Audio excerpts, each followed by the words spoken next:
The family program at Richey Boys Ranch is great. We've started this just about 4 or 5 years ago. The best thing about the family program is it keeps the mother and her kids together while we help both the mom and the kids. What we really look for in the family program is motivation for change. When we're interviewing them, we ask lots of questions about what are your goals, short-term goals, what are your long-term goals. We really want to see that they have some type of a plan to change, that they're not wanting just a place to live. They want to make some changes. In the family program, we have to teach a lot of life skills. What we realize when these ladies come in is they're beat down. They've had a difficult life and they've learned to survive. And that's what they are. They are survivors. A lot of them come from abusive homes, abusive relationships, possibly might be repeating a cycle of which they have come from when they were children.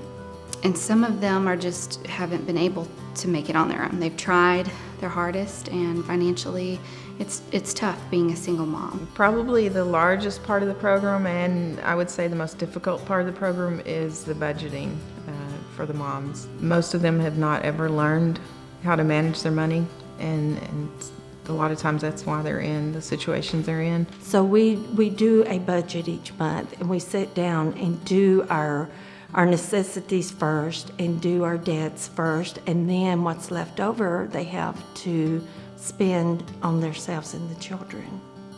We really hold them accountable to that budget. They turn in copies of paycheck stubs, they turn in copies of receipts for every purchase they make.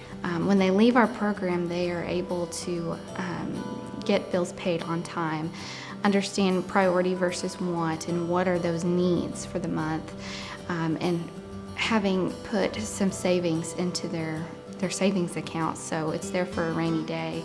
The other thing we want to teach them is parenting skills. Most of these ladies are coming from difficult situations, and they're not really good at parenting because they've had to struggle just to survive.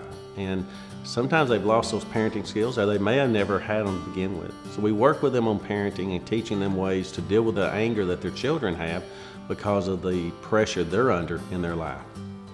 Moms do come having problems with children that misbehave, children that just really need some guidance, and we do offer them resources to get parenting classes or counseling, whichever that they might need. The overall goal of the program is that when they leave the program, they're able to support themselves and their kids without having to depend on somebody else. I see lives changing daily, not only in the moms but in the children as well. It's amazing to come in and see them so beaten down and struggling, and to be able to leave here holding their head up high. And that is an achievement, not only for them but for me as well. I try to teach these young mothers to love and love their family, that it's important that they're there for their kids, and that they are able to support and give them what they can as much as they can.